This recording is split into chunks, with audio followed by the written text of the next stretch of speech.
Ladies and gentlemen, we have a second channel. You may not know about it. It's called Retard Danistan. And last week on Tuesday, we covered a turn of events. And that is that the ANC decided to, suddenly without warning, increase the social grants. Well, news out today is that the actual cost of these social grant increases is 2.2 billion. And everybody is, would you know it, Ramon, shocked. Shocked and surprised because this was not in the budget, right? The budget is when they tell you what they're going to spend on what. And this 2.2 billion rand was not in the budget. Unfortunately, Byron, you can't say 350 anymore because now it's 370, which doesn't roll off the tongue as well as 350. But yes, the permanent grant for people socially distressed by COVID from 4 years ago is now going to be worth 370 rand a month because you know what, Byron? The ANC really, really cares about the poor. Oh, no, wait, sorry. There's an election in 80 days. That's why they're doing it. In fact, the Bureau for Economic Research said, and I quote, the timing of the announcement can conceivably be linked to the upcoming election. Yeah, everybody can see it, mate.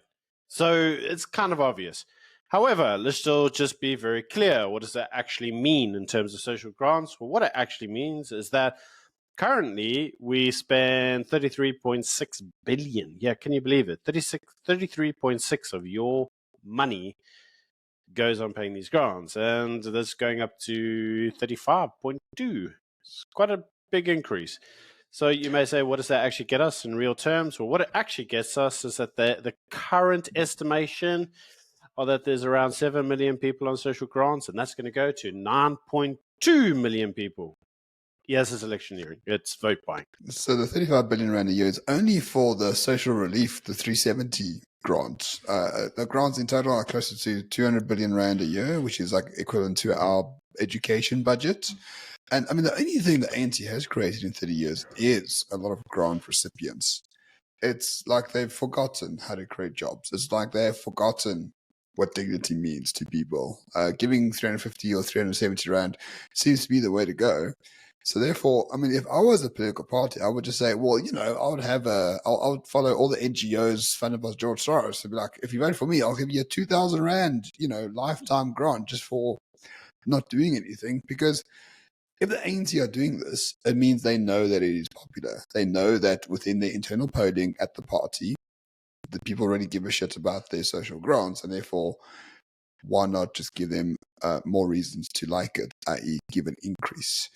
But yes, Byron, the ANC has given up on basically everything else except giving social grants. Yeah, it's almost like there was a correlation between social grants and voting for the ANC, because one thing that the ANC do love is the poor. That explains why they've made so many of them. Otherwise, they would not have made so many of them. They would have actually empowered their people. But the ANC doesn't want to do that. And you know, Ramon, it does make me wonder, are they doing this for all their other charitable causes? You know, like orphanages and the other places that actually get charitable funds or grants, if you will, from the government for worthwhile causes. What do you think? Well, unfortunately, they don't. So SASSA, which is the grant benefactor, is not just a social grant like to poor people or unemployed people. It gives social grants to orphanages. It gives social grants to things that help other people as well. And these orphanages can be sort of a private enterprise. So I'm involved with an orphanage myself, and SASSA has completely cut all funding to that particular orphanage. This happened overnight without any due concern, without any warning whatsoever, and it leaves a substantial financial hole in that particular orphanage. Now they have to scramble around trying to find the money to plug that particular hole. So it really does look like SASSA is quite happy to cut funding to people that can't vote, i.e. children, and give it to people who can vote, i.e., social grants benefactors who are over 18 years of age, because this is what these grants are for. These grants are not for children. These grants are not for, the people who can't vote for the ANC. These grants are for ANC voters. But if you at an orphanage or if you do social development work somewhere else, try rehab centers, things like that, grants have been cut across the board in those places for the last year. And now we know why. It's electioneering, literally sacrificing orphans for an election. Nice. Yeah, but social grants in the States have actually become a staple now, because one of the things that we saw with the DA's manifesto launch is that the DA themselves said, if the poor re-elect the ANC, they're going to lose their social grants because the ANC will kill the economy. And by killing the economy, they will no longer be able to get their benefits, their grants. So the idea behind it was that actually you need to expand an economy in order to pay for these things, which is true. Because you see, Ramon, the problem with social grants is that they actually are a degree of redistribution of wealth, as you know, because they're paid for by taxes. They basically are, if you want, reparations, maybe? That's one way you could consider it. But you see, the problem is that the government is running out of people's money to spend. But they can't tell that to the electorate, because the electorate might ask questions like, are you incompetent, for example? The government doesn't want to have those hard questionings and conversations. Now, Cyril did go to Parliament and say, I'm committing to increasing the social grants. We're going to money, mate. So the Bureau for Economic Research has commented that the figure chosen to increase is a little bit weird. I mean, $20. It's not a lot, and it's not really linked to anything specifically. It's certainly not linked to, say, the rate of inflation. Because if it was, it would be an $80 increase. So you've got to ask, why 20? The argument is, this is pretty much all the money we have. Now, what does that mean? Does that mean that the fiscus is getting richer in order to pay for it? The answer is no. We don't have any money. So what they're actually doing is, as you rightly say, Ramon, is they're cutting budgets elsewhere in order to redistribute the budget to the social grants. Because at least then Cyril can stand up and say, see, I increased the figure, man.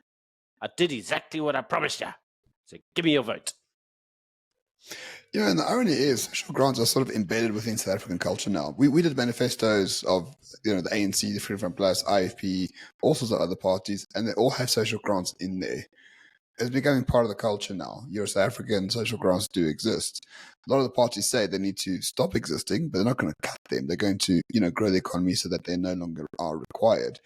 But it also forces opposition parties into this state where they have to accept social grants, or they have to play the game of the ANC, which is how much of the taxpayers' money can be redistributed to you poor people out there. It's a sad state of affairs, but I mean, that's South Africa for you. This is what the ANC has wrought, and this is what we are currently reaping. By the time next year, maybe it'll be a 500 Rand, permanent income grant for everyone under, the age of the 50. Who knows? But there's only two things that are permanent in this country: retardation and social grants. I'd add a third, and that's taxation, because the ANC is going to have to increase taxes to afford all this. So the problem is, Ramon, you may recall from the budget that the ANC is already down on the budget. They're already down on the monies because they had a commodity bust. Oh, and by the way, half the state is fucked. Remember, they can't get coal out of Richards Bay because they had a train crash because the car was on his mobile. There's a variety of issues, mate. And so the problem really inevitably comes, and that what they are attempting to do, as we've rightly said, is by the vote. So Cyril has said that this will eventually form the basis of a basic income grant. Now, the problem with the basic income grant is that once implemented, it will never shrink. It will only ever get bigger, which does cause budgetary constraints over time. So if the ANC does not grow the economy, they will eventually, like all socialists, find that they've run out of other people's money to spend.